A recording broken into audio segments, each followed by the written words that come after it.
So Islam commands us as Muslims to be honest to others and ourselves.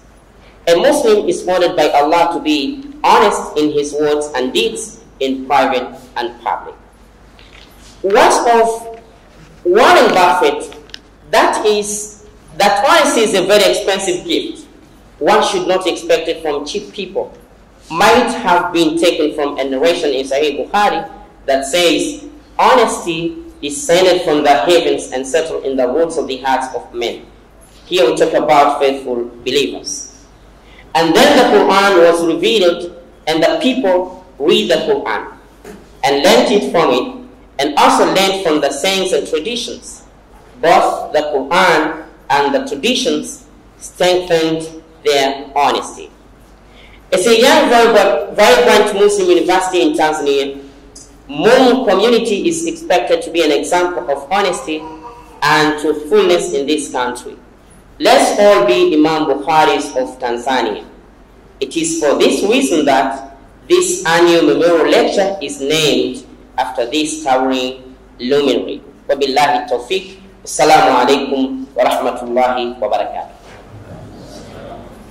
After listening to biography of Imam Bukhari, so now I would like to invite our guests of honor for today's occasion. Maybe we can call Sheikh Professor Abu Bakr Francis Kabogi to introduce the delegate that he has come with here at Chuo. So you are warmly welcome, and inshallah we'll proceed with our schedule later on. You are warmly welcome.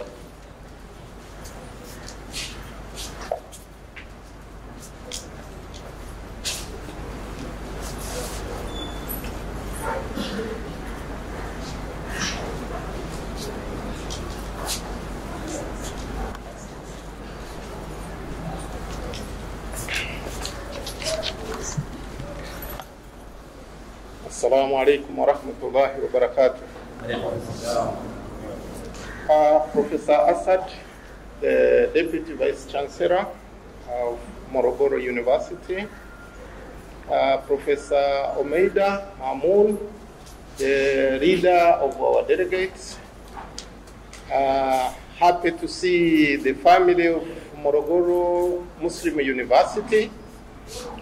My responsibility for now is to introduce the delegates which are here with you from outside the university. Our delegates is led by Professor Omeida Mamoun. Professor Omeida Mamoun is the chairman of Trustee Medical and Information Technology University from Sudan. The second one is Ambassador Issa Ntambuka. The third one, we have Ambassador Abimana Saleh from Rwanda. Ambassador Ntambuka is from Burundi. Ambassador Abimana is from Rwanda. We have Honorable Mohamed Yassin, is a member of parliament from Mozambique. We have Dr. Muhammad Sali, is the Vice Chancellor, Islamic College University of Uganda. Ibrahim Sali. We have Sheikh Ali Kennedy, is the Chairman of Trustee Malawi Muslim Association. We have Advocate Sheikh Ibrahim Rithome, is from Institute of Strategic Studies in Kenya. Not here with us, not yet. And we have Sheikh Ramadhani Aula from the same Institute of Strategic Studies in Kenya. We have Sheikh Musa Said, the chairman of Muslim Council of Zambia. We have Dr. Musa Sefue, is from Chisano University in Maputo. And we have also a good friend and person of ours accompanying Professor Mahmoud from Sudan please greet the audience. So Ibrahim Rifome is not yet here, but I think he's outside. And my name is Abu Bakr Francis Kabogi, as I have been introduced, and we are very happy to be in this marvelous university. So we will continue talking to you when the time allows us. Please, Professor Hassad, now I think it's your turn.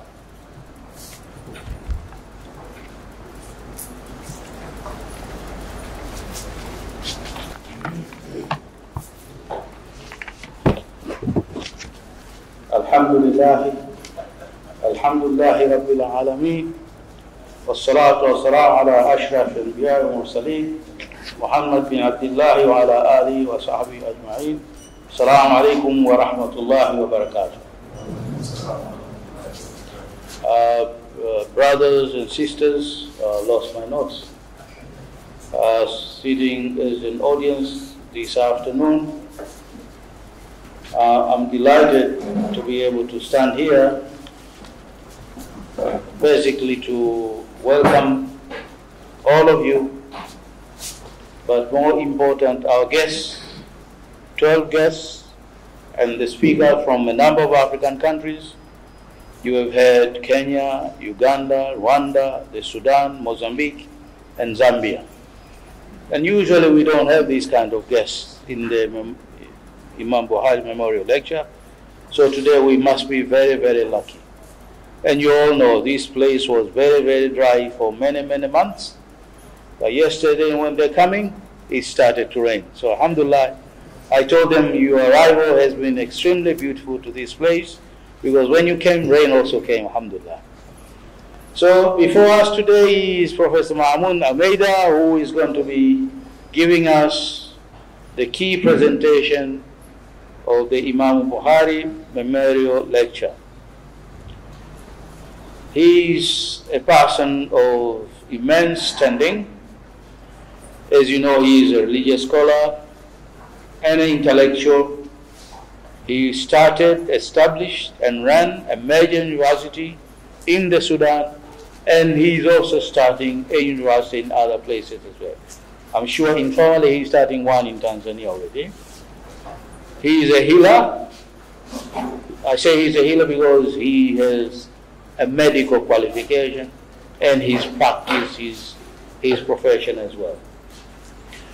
On the basis of his success in starting and running university, we can say he is a manager and entrepreneur as well.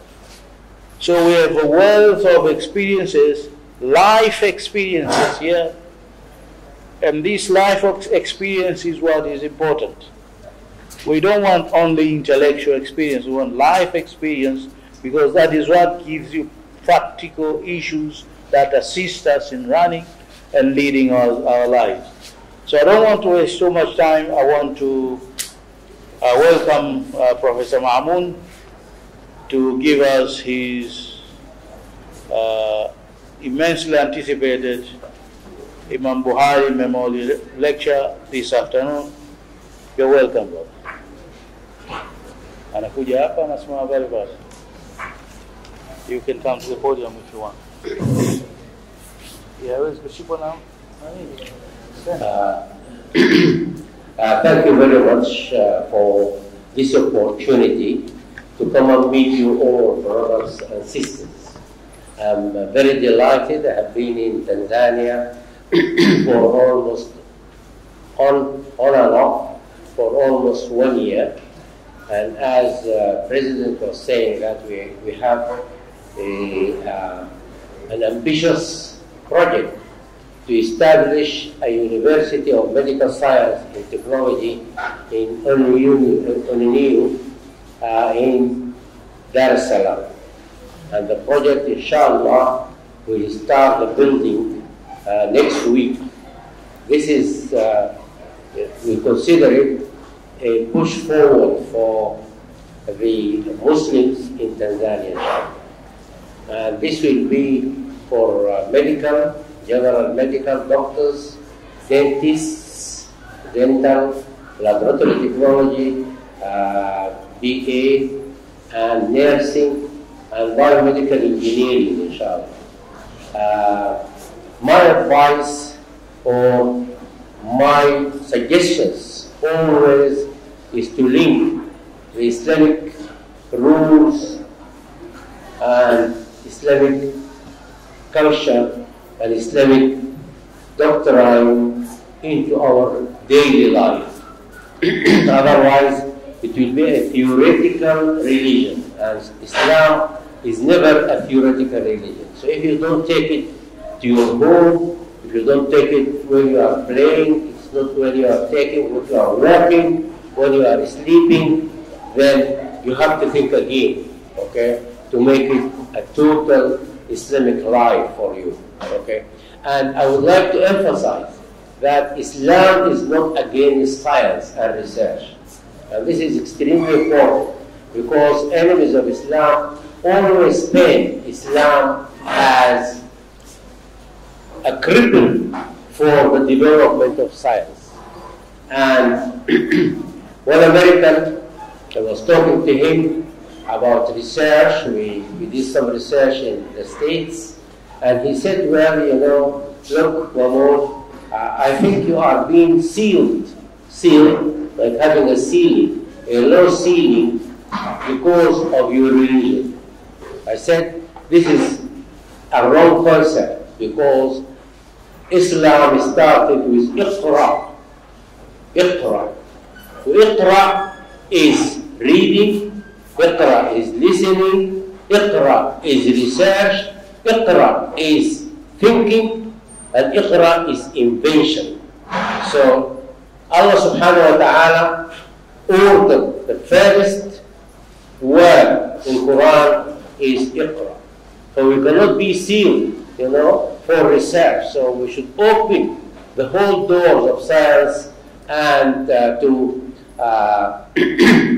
think and to go forward. And Islam is a religion of peace. It's a religion of peace. It's now being painted as terror and terrorism, and this is wrong. Prophet Muhammad sallallahu alayhi wa sallam lived with the Jews in Al-Madinah, and unless they betrayed the contract with the Prophet, he would not have expelled them out. So I'm not the main lecturer, okay? But I just thought of throwing some light, and I would like, with your permission, to present Dr. Abu Bakr to deliver the lecture. Thank you.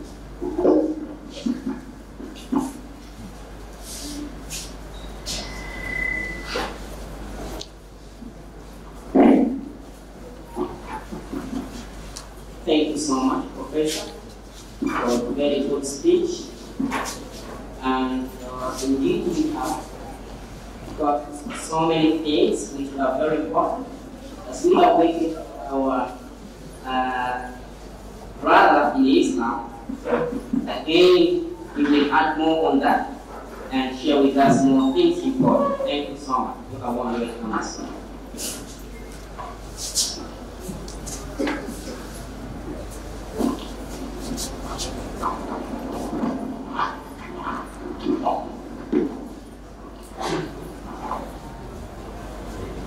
Honorable Vice Chancellor, Deputy Vice Chancellor, respected members of Muslim University of Morogoro family, Assalamu alaikum wa rahmatullahi wa barakatuh. I really feel entirely privileged to address you on this very important day in your family calendar. It is actually the first time I have ever addressed a large gathering of Muslim university in Tanzania. So I want to speak with direct and sometimes uncomfortable frankness.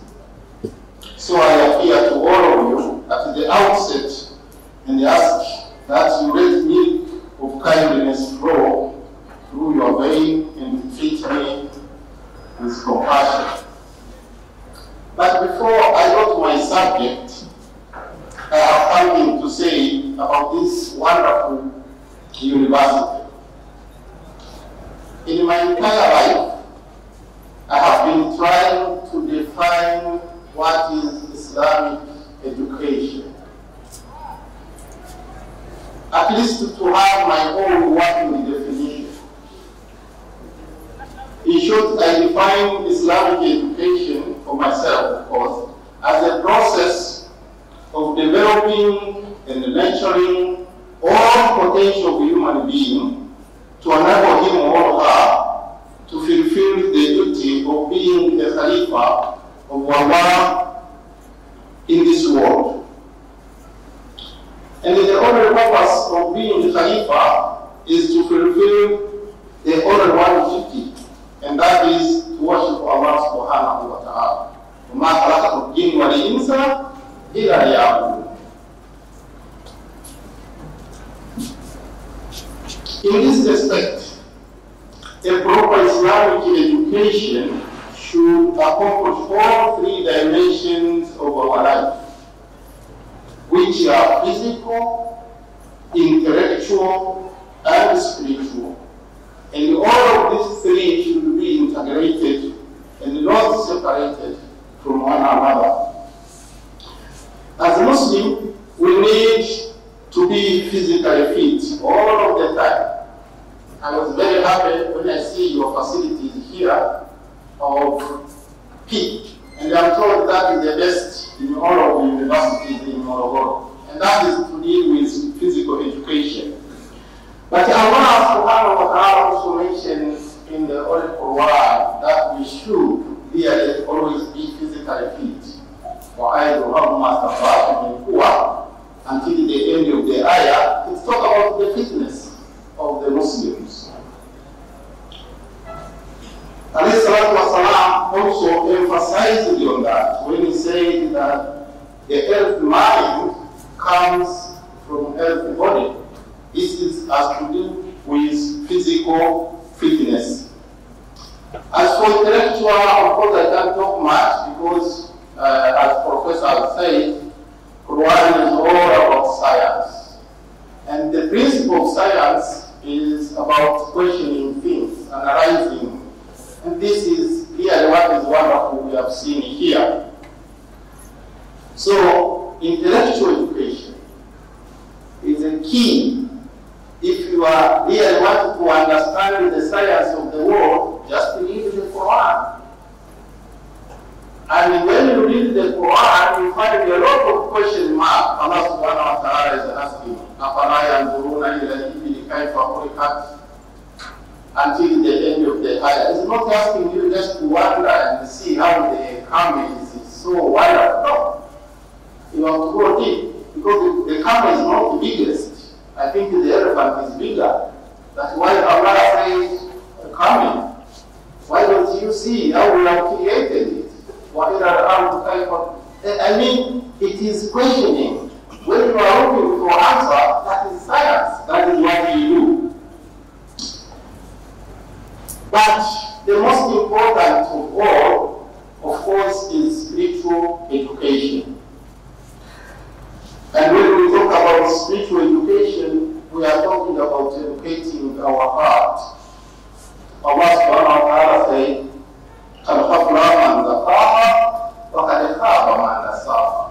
so if you tell it very good, you succeed. And if you let it be corrupted, you fail. And here Allah subhanahu wa ta'ala is talking about what? About our heart.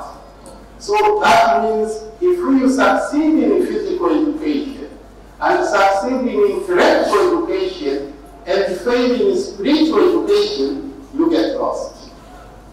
And I must admit that for the first time in my entire life in this country of Tanzania, I am to admit that I'm an education institution which is offering Islamic education, as what I have been defining myself. I was doing that theoretically. Today I'm experiencing it here in practical. Congratulations, University of Morogoro. Having said that, now let me come back to my address. My address here, I'm intending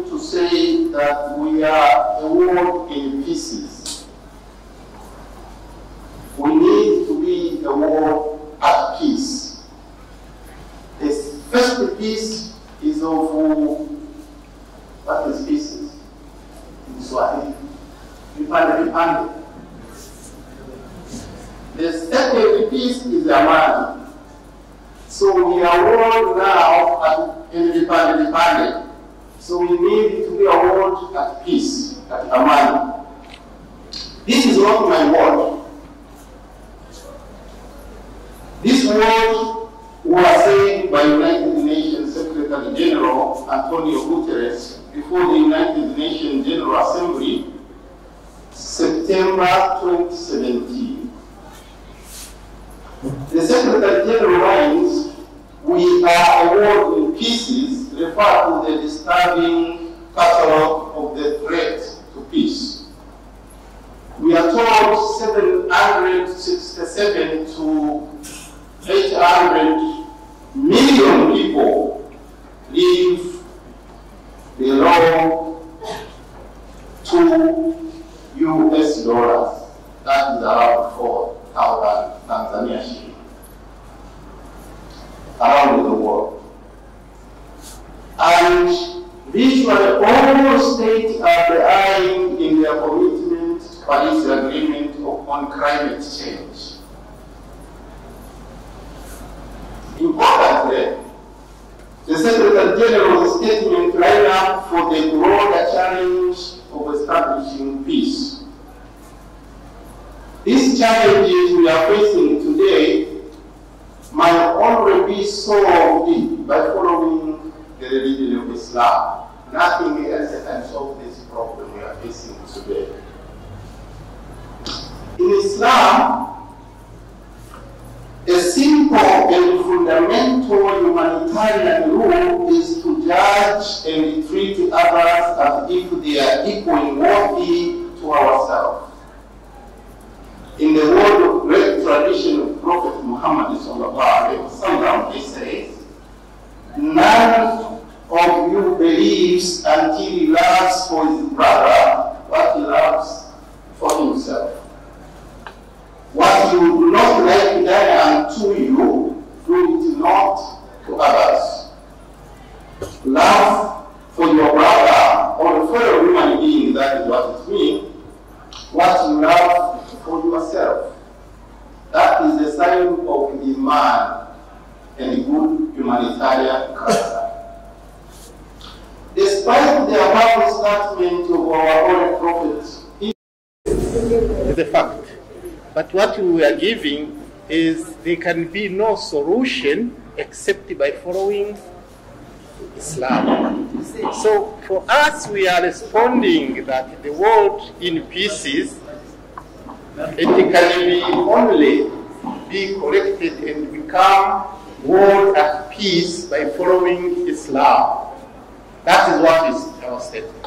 It's not said that we are following the principle of whatever. No, we are saying that the fact the world is in pieces. But to take it from pieces to peace, we have to follow the religion of Islam. And that is what we've been explaining, but not following what you have explained, my brother.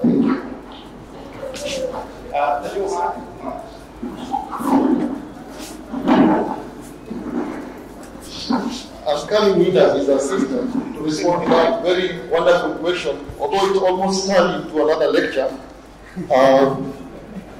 Hivi sasa tazungumza Kiswahili, sote tunaelewa Kiswahili. Hivi sasa katika nchi ya Misri kuna mkutano wa kilimwengu ambao unaendelea. Do you know what that meeting is all about? COP what? COP 17, 37, 27. I'm doing it deliberately to see whether people can remember. What is it about? It's about the environment. Who has called for that meeting? The United Nations. To address what? A reality that we are living in today as the world. Climate change. Do we have a problem with the environment today or not? Yes. Kuna matatizo ya uharibifu wa mazingira ama hakuna? Uchafuzi wa mazingira upo. Kwa hivyo Secretary General huyo umemtaja ndio ameita huo mkutano huko. Wamealikwa Waislamu. Mimi kama sikuja hapa I was supposed to go there.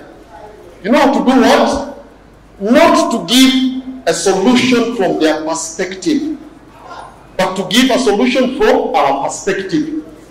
So what Abu Bakr is saying, the world is in pieces. Is that a fact or not?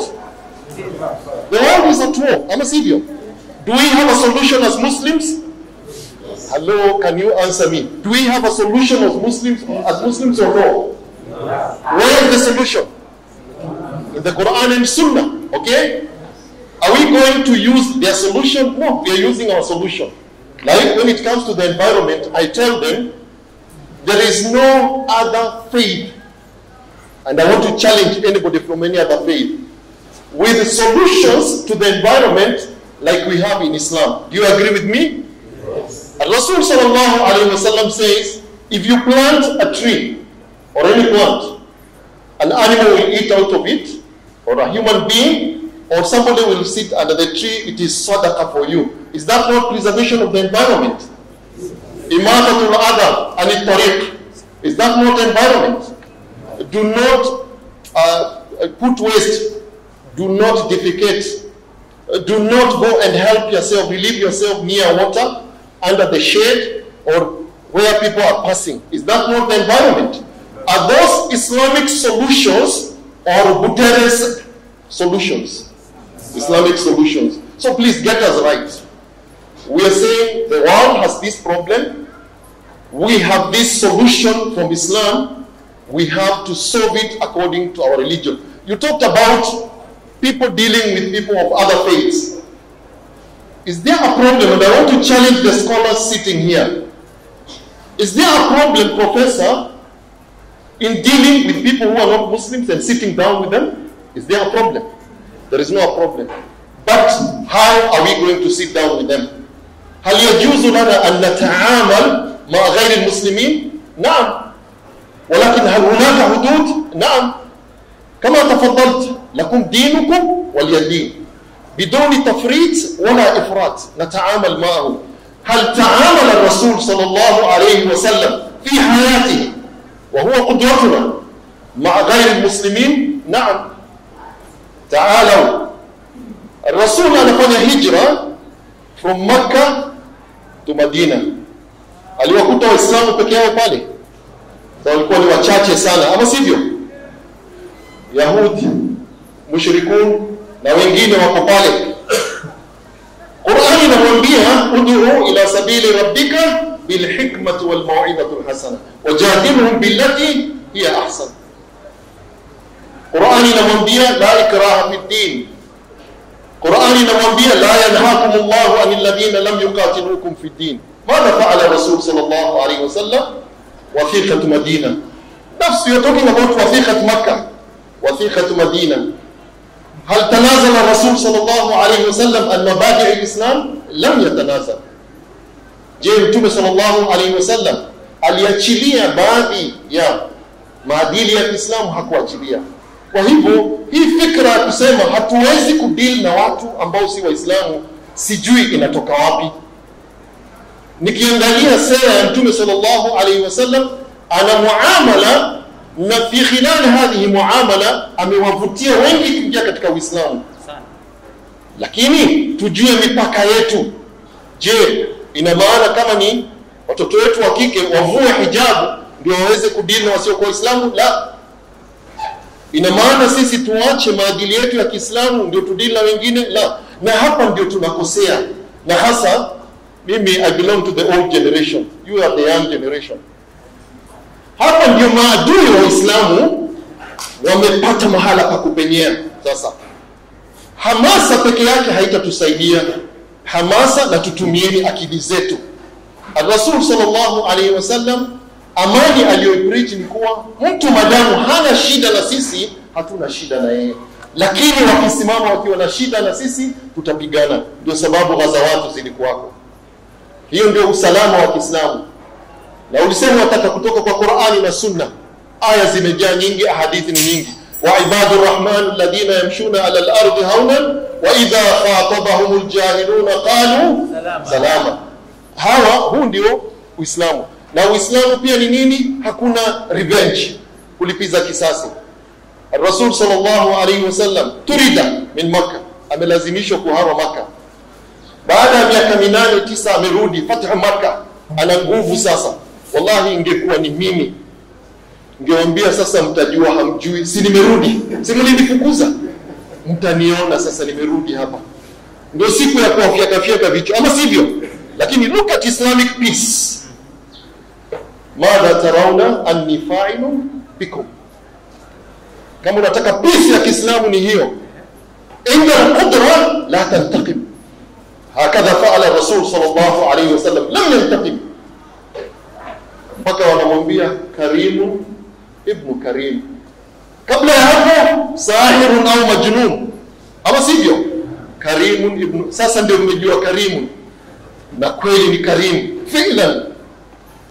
Akawaambia idhabu fa antum tulaqa. Kisa cha Yusuf pia, that is the peace of Islam that we want.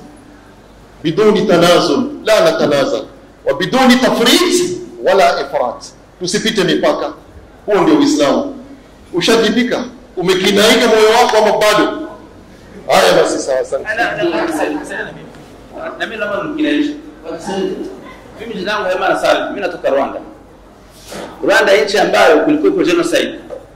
Watusi 1,200,000 wakauawa. Baada ya kuuawa, Mheshimiwa Rais Kagame akachukua nchi. Hakulipiza kisasi. Inaenda huko ambapo tunameshazungumzia. La pili, sulhu al-Hudaybiyah. Rasul hakuacha maadili ya Kiislamu, lakini Rasul ameacha kuitwa Rasul.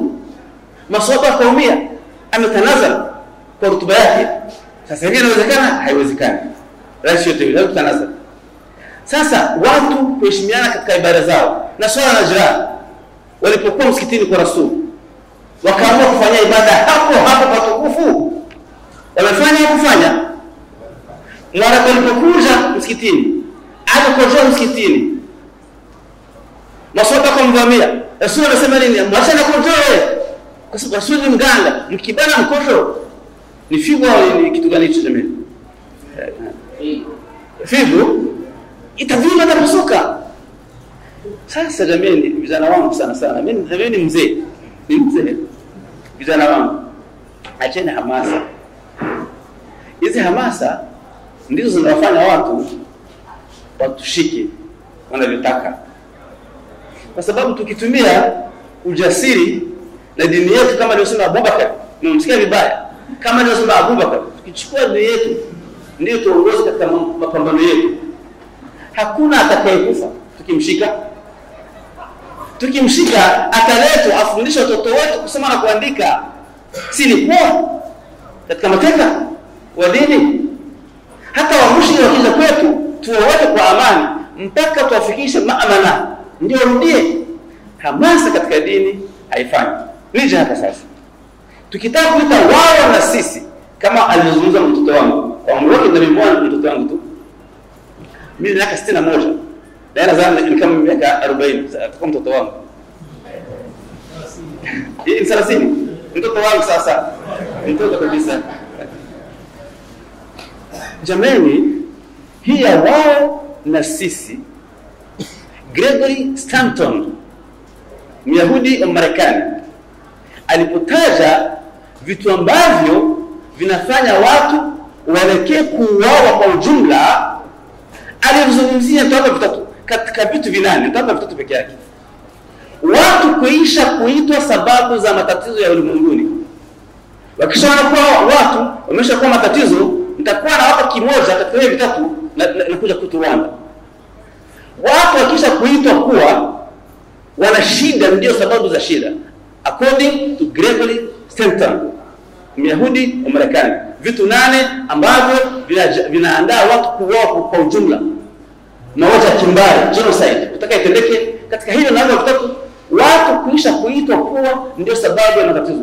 Nyumbani kwetu Rwanda, mvua ilikuwa inakosa baina ya mwaka 59 mpaka 94 kwa Kiswahili 94.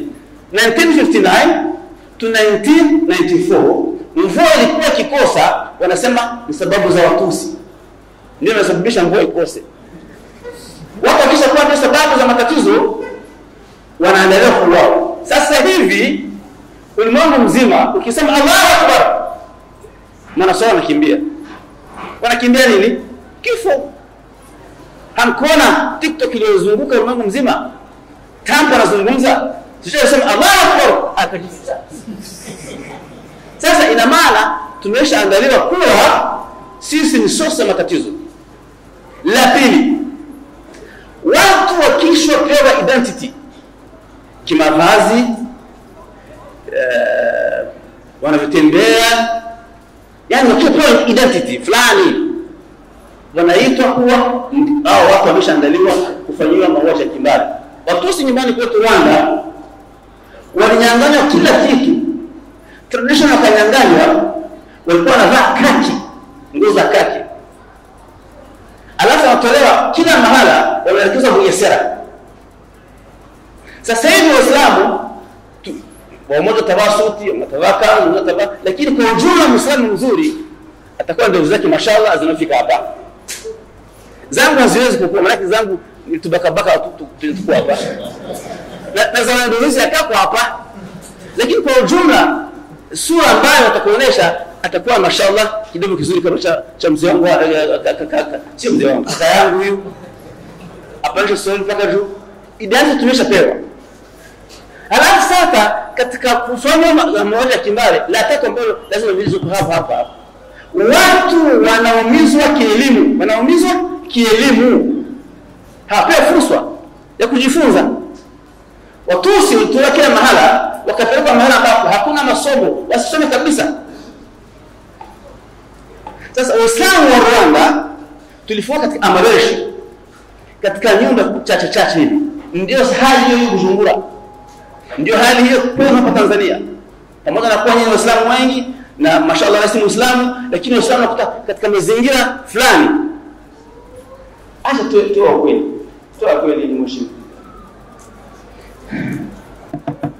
Pamoja na kuwa tunafurahi university yetu, lakini iko kwa mustawa wa university wa Kristo haiko. Sasa watu wakisha bwana kwa hiyo vitu vitatu, sababu matatizo, identity, ubwana kielimu, according to Gregor Stanton, wamefika wakati wa kufanywa mauaji ya kimbari. Waislamu tumefikia wakati wa kufanywa mauaji ya kimbari. Yalifanyika kabla, yalifanyika baada ya kuanguka utawala wa Ottoman Empire. Baada ya hukumu wa wangu 629 years. Tunahukumu Northern Africa, Western Asia, Eastern Europe. Miaka hiyo yote, baada ya hapo Mangresa ilifika. Mangresa Waislamu walifanywa mauaji ya kimbari, waliuawa, wakafika kuoa binti katika kuwavika uchi, wakisikia hawana uchafu wanawaua. Hapo Mangresa ilifika, mimi nilitazama. Ikiwa historia ya zamani sana tuiache. Ya juzi hapa Bosnia Herzegovina Waislamu waliuawa. Sasa kumbe ikisha kuwa sisi na wao tumefungua mlango wa kunyanyaswa, tunaelekea kufanywa mauaji ya kimbari. Mimi naogopa sana kwa sababu niliona. Basi tujaribu inshallah. Asalamu alaykum. Wa salamu alaykum. Thank you, Islam. I actually decided to stand up. Mimi Muhammad Yasin kutoka Msumbiji, but I was speaking English instead. Well, my field is international relations. I've listened to the question of the young man there, and as I'm very important, as I said, I used to preside on the National Affairs Committee. I would take probably. I also studied in several ways, but the question of the ball, it brought me something. First, it tells me that I'm actually in a university. I need to thank you, because among all questions that were asked, you brought one question that, brother, it will take me as an expert in international relations, almost 6 hours to answer it. The question is heavy. It's an anthropological question, a scientific question, a religious question, and a human rights question. That question, it's a valid question. And whoever wants to take an easy question, that then he doesn't understand the question. It means that you are really at university. And I need to thank the Vice Dean for that. Because, yes, you are a student of university. First of all, when we talk about the UN, it means you're going through international affairs. When we talk about the relationship between Israel and the Islamic community, it means that you're getting state-to-state partnership and mutual agreements. When you talk about the leadership, what exactly is the side, that side, and this side, you want international human rights. How do we deal with human rights? Then when you talk about answers, how Muslims should answer, you're talking about interfaith, interreligion. So this is one question, and I'm not capable to answer. Thank you. Thank you so much. I would like to invite Professor. This we call it as a provoking question. Yeah. As professors now they come with the speed. Assalamu alaikum warahmatullahi wabarakatuh.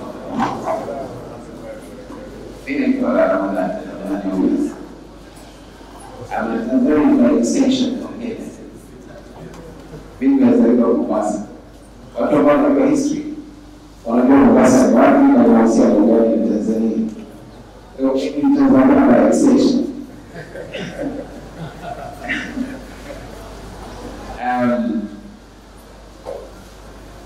Naona Sheikh amefanya vizuri sana kutualika hapa, na pia naona vijana wana mawazo kwelikweli, na ni vizuri sana kwa sababu masuala yote yanafaa kutatuliwa katika mazingira kama haya. Lakini pia ningemshukuru sana kwa namna alivyozungumzia hiyo the world pieces, and we need to return to peace. Lakini pia ningetaka kusema hivi, Allah subhanahu wa ta'ala alisema فإن أحد من المشركين استجار فأجره حتى يسمع كلام الله ثم أبلغه مأمنه. Hii ni aya katika sura Kutoka. Hii aya inatuambia mushrik akikuja kuomba hifadhi kwako, mpe hifadhi. Umpe nini? Hata yasmaa kalamu Allah, sababu swali ndani, ukila unasema alhamdulillah, ukiingia chooni unasema utaomba dua, ukimaliza kuswali utatia dua ndani ya nyumba. Yasmaa kalamu Allah thumma ablighu ma'mana, kisha usimwache, mfikishe mahali palipo na amani, mahali tulivu, mahali patakuwa salama, endeza. Aya hii ilishuka wakati wa vita, haikushuka wakati wa amani. Ilikuwa wakati wa vita, Waislamu na maadui wa Waislamu walikuwa wanapigana. Lakini sasa ikawa kuna watu wengine wakikimbia katika pasuti ya vita. Mtu akikimbia anaachwa, hafuatwi. Sasa lakini sio tu kuachwa na kutofuatwa, Allah akaongeza akasema, mushrik akija kwako, vita vinaendelea, uwanja wao unapigana, akaja kama bana ni hifadhi bana, sio ndio kwa Uislamu. Amekuja kuomba usalama hapa kwako, unafaa umpatie hifadhi, halafu umweke ndani ya nyumba mpaka kutulie, halafu umfikishe mahali kwa unaona yuko salama, aende zake. Hivi ndivyo Waislamu wanavyotufunza Uislamu hautufunzi sisi tuonekane kwamba mijitu ya mbaya hii, mijitu inayomwaga damu ovyo, mijitu inayofanya mambo ya kila aina ambayo hayapendezi. Uislamu hapa Afrika Mashariki ulienea kwa sababu ya tabia nzuri za Waislamu waliokuja kutoka nchi za Kiislamu.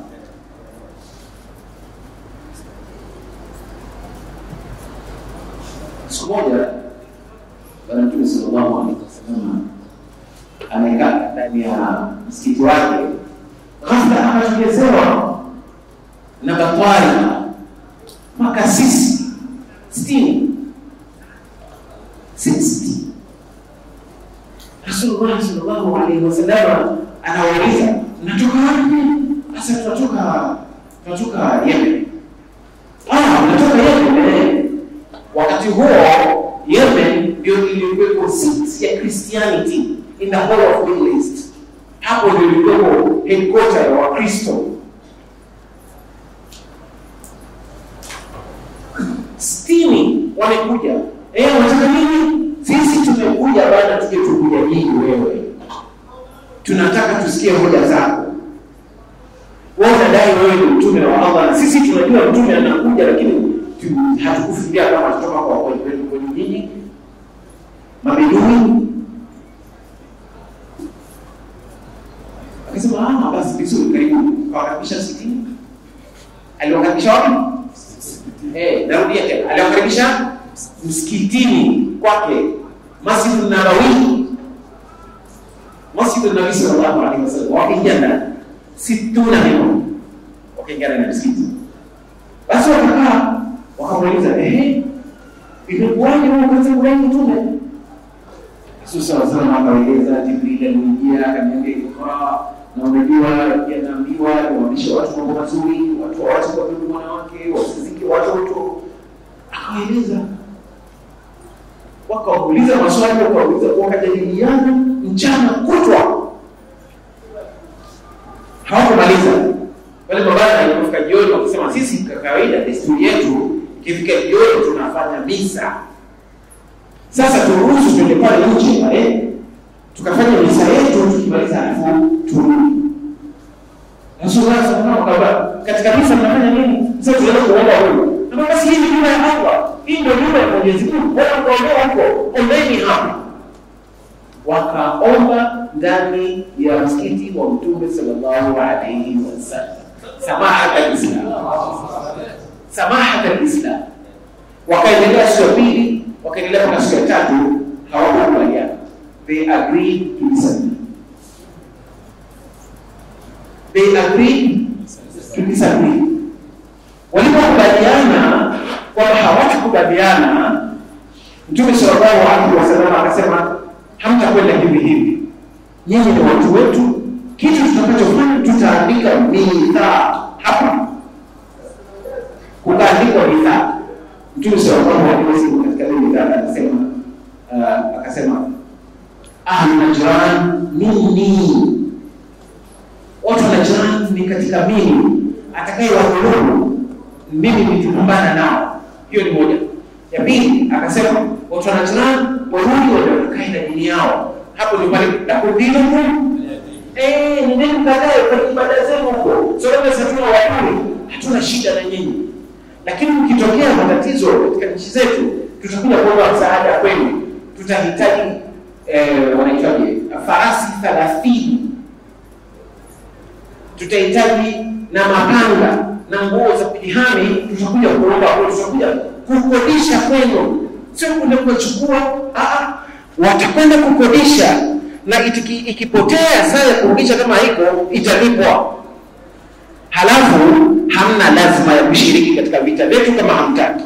Mkitaka ni sawa, lakini kama ikiwa kuna vita hamtaki kushiriki, mtakaa tu. Lakini vitu tukija tukamwona Mtume, tutakuja kuchukua kutoka kwenu na tutakodisha. Hivi ndivyo Bwana Mtume sallallahu alaihi wasallam alipokuwa ameishi na watu. Hivi ndivyo Bwana Mtume sallallahu alaihi wasallam alipokuwa ameishi na watu wasiokuwa wa dini yake. Alikuwa anaishi nao kwa uzuri, kwa tabia njema, na pia kama ikiwa kuna haja mpaka kuandikiana mikataba, wataandikiana mikataba ili kuhakikisha kwamba wale watu ambao sio Waislamu kule wawe wana amani Na hivyo ndivyo Uislamu ulivyoenea ukatufikia mpaka sisi hapa leo. Walau kunta faddan ghalidha alqalbi lan faddu min hawlik, kama ingekuwepo roho yako chafu, hii roho mbaya, watu wote wangekutoroka, wale Uislamu ungefika mahali. Salamu alaykum. Yes, our distinguished students, Assalamu alaikum wa rahmatullahi wa barakatuh. My name is Ibrahim Sari. Vice Chancellor of Islamic University in Uganda, the Second University, Islamic University. Your question, sir, has already been answered by your Vice Chancellor, and also by the experience that I'm going to share briefly because of that. When we just came into the business boardroom, and his welcoming remarks, he told us very proudly, and I know because I lived this as well as a Vice Chancellor and also as a lecturer at the Islamic University of Uganda, Mahafali University, and then the new university. But this he told us, he is very happy with you. I don't know that he has ever told you, whether he has never told you, he has never told you, or he has never told you about this. The reports that are coming from the field, the Tanzanian community is happy with this university. He is here, the PC told us, and is very proud. And I can confirm this from my experience. Here in East Africa, as Uganda, we are lucky to have been the first country to start an Islamic university. When they talked about Islamic university, I think many of you have heard about it, and some of our colleagues here have gone through it. When they talked about Islamic university, Sheikh Nzima was saying he's very happy that he's 61 now. He has never thought that he would come in a university in this part of Africa and find a university like this. Me and him and others, alhamdulillah, we thank God that we are able to witness this. Uganda is one of the countries that was blessed to have that university. When it started, everyone was thinking, what is this? What is it about? Are they going to turn this country into a Sharia country? But I want to tell you now that now it's 30 years down the road when the first Islamic university was opened in Washington, and the country is very happy. It has produced some of the best ministers, some of the best ambassadors, commissioners, teachers, and the rest. The question we're talking about is that the answer is very simple, and I've already seen it, that let us live, when we bring you here, whether you're Muslim or not, because we have already discussed that by the experts, we live the Islamic way. We try to get knowledge from the Islamic way, and you go outside to live that reality that you have acquired from here. With that, these are the practical steps. Just very simple.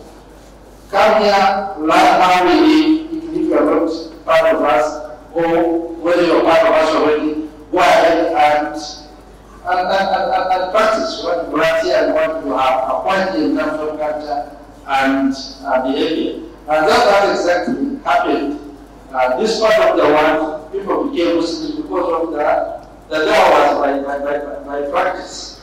When our grandfathers saw those people that we are talking about who came from Muscat and had about the way they were behaving, and their behavior, they simply commanded, they never forced them. Likewise, this is what is expected of you. You are respectful, being trustworthy, being hardworking. Sometimes about hardworking. If you are going to the one you work and you are hardworking, you are partial. That means you are practically doing what this university is supposed to do. That's what I wanted to say. Assalamu alaikum wa rahmatullahi wa barakatuh.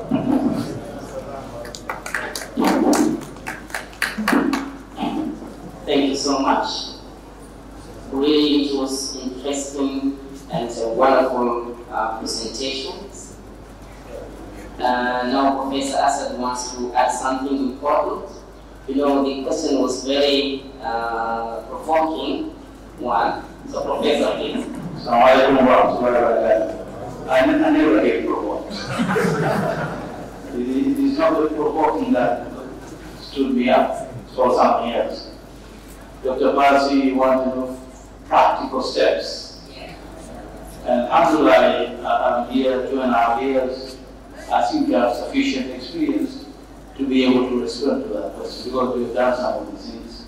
I think the first and most important thing is intentions. If you want to do something positive, you have pure and clean intentions.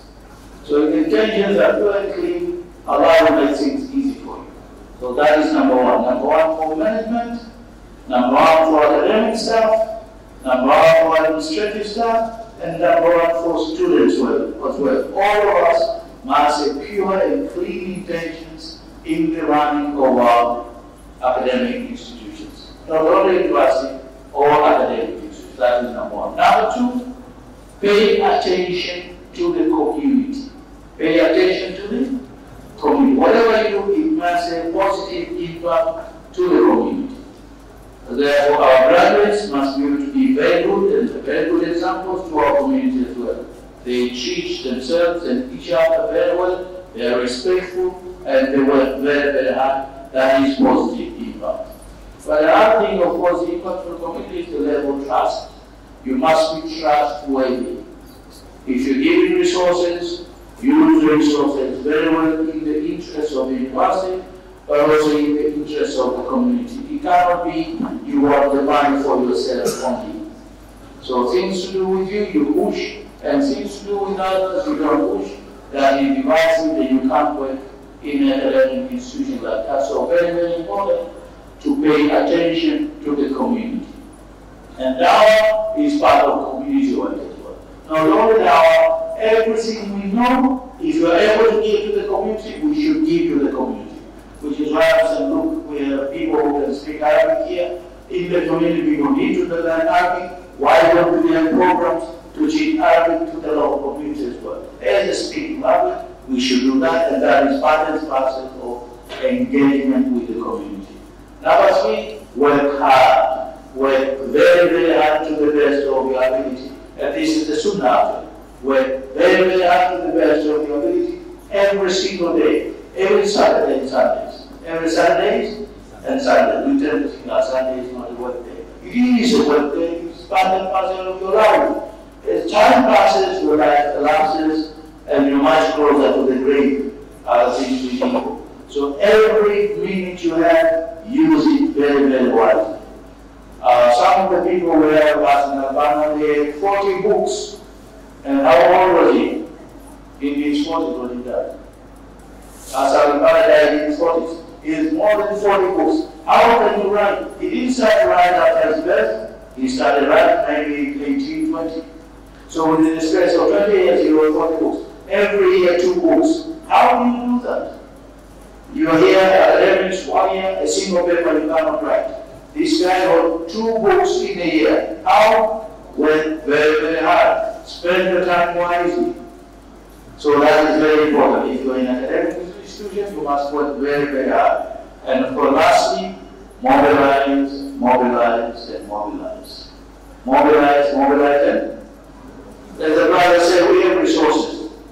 Within Morogoro, we have resources in this country. There are people who have resources. Mobilize them to come and do something with us. So inshallah, these 4 things, after very quickly I remember them, they are important for us to be able to run any academic institution. Not only university, but any academic institution. Finally, because the climate was mentioned today, I want us to have a resolution.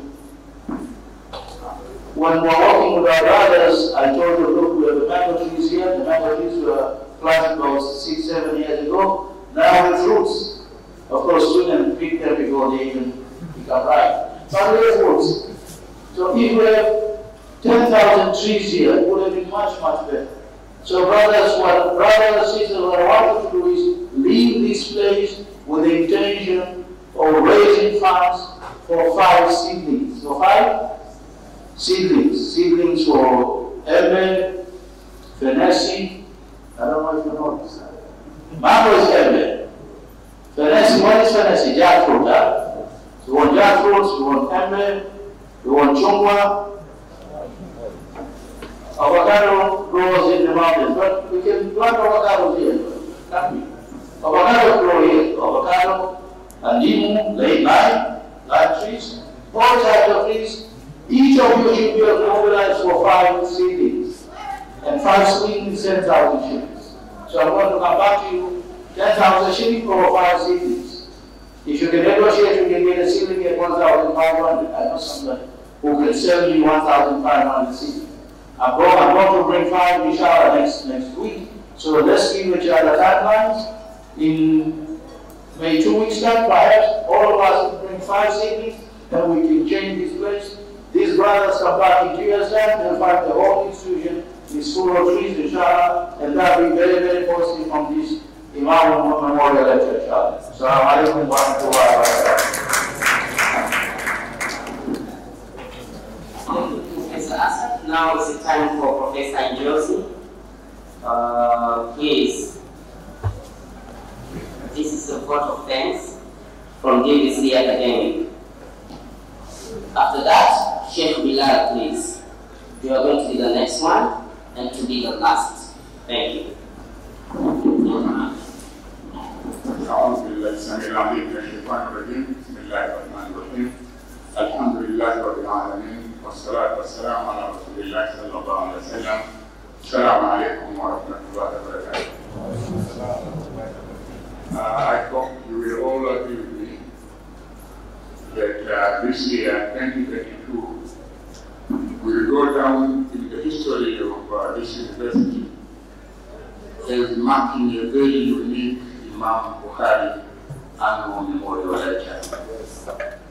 Now that I'm required to give a vote of thanks, you will definitely understand that it will not be the usual vote of thanks to the speaker. So I will start by, first of all, thanking Professor Maida, who set the tone for this memorial lecture, and then to Brother Abubakar Kabogi for his very, very brief but very powerful speech.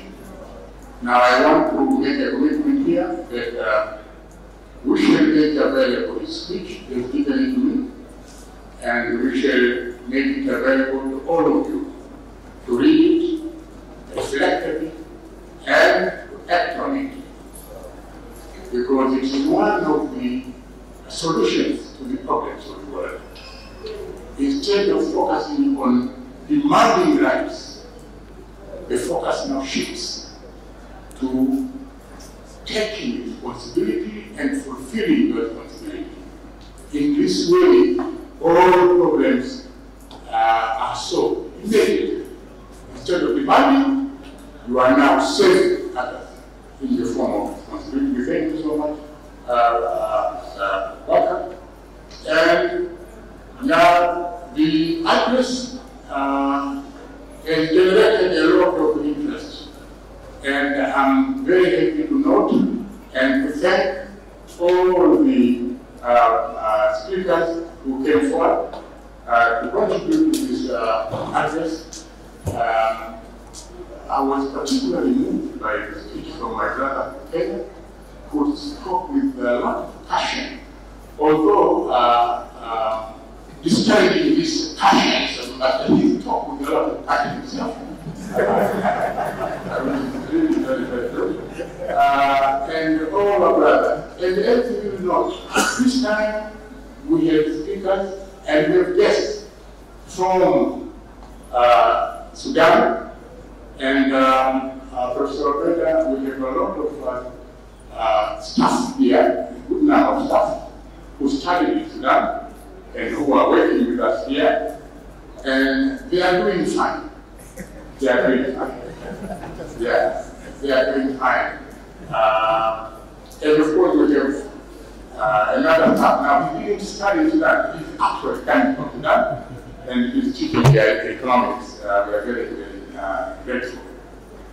And I would like also to say that as you, Professor said, we have among among the team from Uganda, from Kenya, from Rwanda, from Burundi, from Zambia, and from Malawi. And Mozambique, yeah. Mozambique. We were told that Mozambique is actually a corruption. The name was Musa bin Baik. Because the originator is someone, Musa Muslim, who stayed there, and his father Baik. And Baik means good. So Musa bin Baik. Musa bin Baik, Musa bin Baik, Mozambique, Mozambique, Mozambique. Mozambique. And Mozambique put it as Msumbiji. But we thank all of them for coming, and if it will please the team, I would like the team to have a brief meeting with the deans of the 5 deans from this university tomorrow around 8 to 9. Our graduation will start at 10, so if you can have a brief discussion with them, at least on how best we can get students from all these countries, and what should we do to uplift this university from where it is to the next level, to change, transform the world, which is in pieces, to one which is at peace. So let me thank all of you and recognize your presence, and we value your presence, and with these very few remarks, let me end here. Assalamu alaikum wa rahmatullahi wa barakatuh. Thank you, Professor. Sheikh Bilal, closing dua, please. Closing question. سبحانك اللهم وبحمدك أشهد أن لا إله إلا أنت أستغفرك وأتوب